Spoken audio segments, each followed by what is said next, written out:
We have all seen their million-dollar smiles and their million-dollar bodies grace the pages of millions of magazines from all over the world. Today, these supermodels say it's motherhood that's making them smile, even if they have to juggle photo shoots with changing diapers sometimes. Supermodel moms and their super kids. That's next on Rolanda.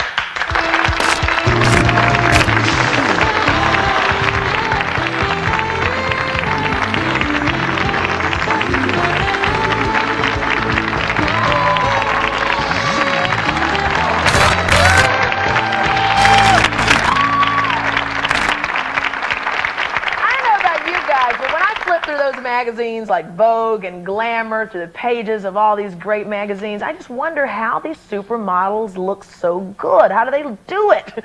Their beauty and their glamour might seem larger than life to many of us, but today's supermodels are becoming even more than that. They're becoming, or they are, super moms trying to juggle career with motherhood. Just take a look at supermodel Kim Alexis and her children. She says that being a mother to her kids is her most active and rewarding role. Please welcome her to our show today. Now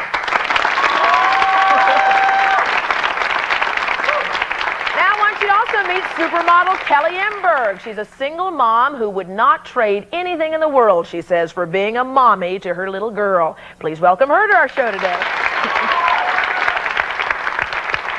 It's hard to believe, but supermodel Karen Alexander never said, this is what she says. She says she never thought she was beautiful until she was pregnant with her daughter, and she says that you can have it all too if you work hard. Please say hello to Karen.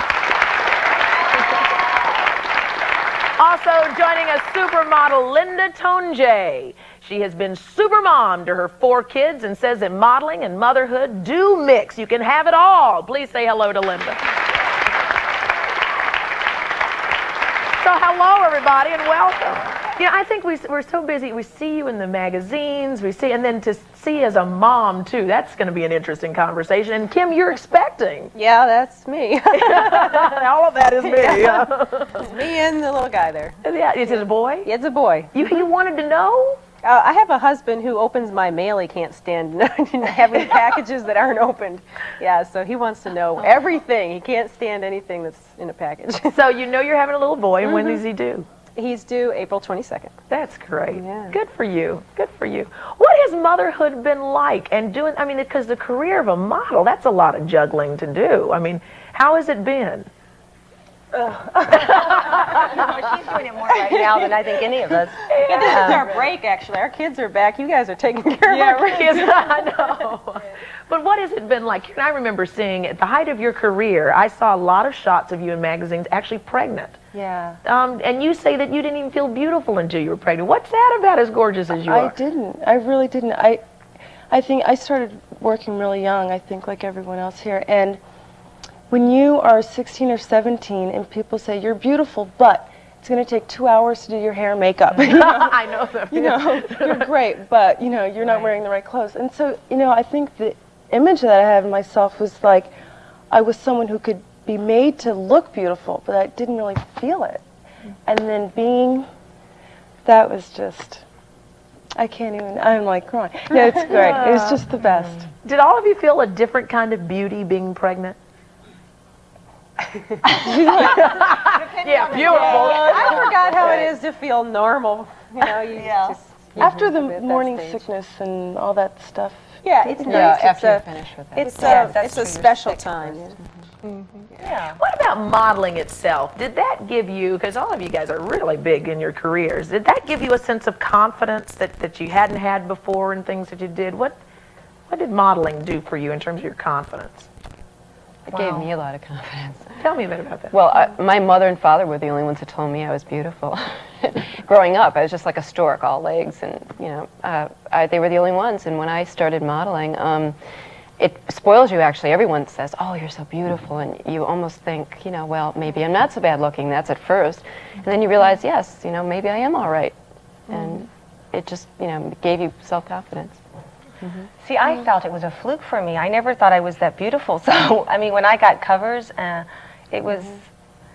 was like, wow, I mean, they want me on a cover. So I never really, I think now I can look at my career and look at the stuff that I did and really feel good about it and felt, wow, I wasn't that bad looking, you know. But you know, still did are you not feel that that way? Do you know what I'm saying? I mean, Yeah, I was so into my schoolwork and a church group that I was in. I was so busy when I was growing up. I never thought about it. And I never really had boyfriends, and my mom said that they were scared of me, but I didn't have that many people around me, and nobody really said, "Hey, you're beautiful." So how did I you always guys had wet end up hair. in modeling then? Oh, we were discovered. yes, discovered. That's what it Someone was. sort of had to knock us on the head and say, "Yoo-hoo, try it out." Now you were roommates, but you and Kelly Yeah. were roommates. Yes. What was that like? Was that in the beginning of the? Yes.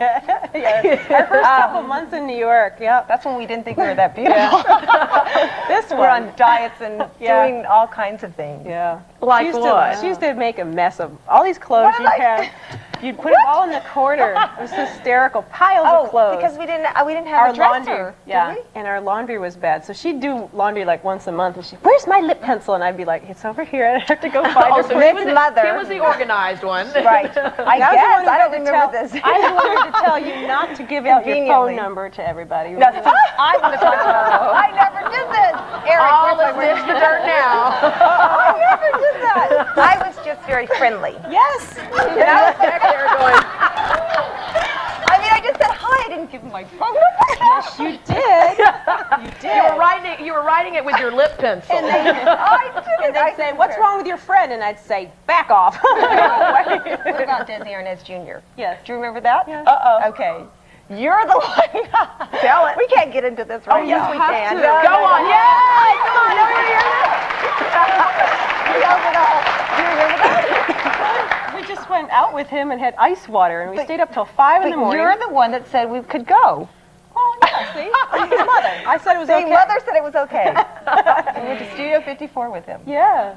So as you remain friends, now that you're both mothers, I mean, what are the types of things that you share as girlfriends now? Do you call each other and say, "What are you doing?" We don't have time for that. I know. Well, she moved to Florida initially, and then I moved to Los Angeles, and now she's in Laguna Niguel, and so we really haven't been able to keep it up with each other that much. I moved 4 months unfortunately. ago, but we have to really have to get together, and our kids are back there Yeah. playing. So Yeah, now we're closer. So how do you have time to do it all?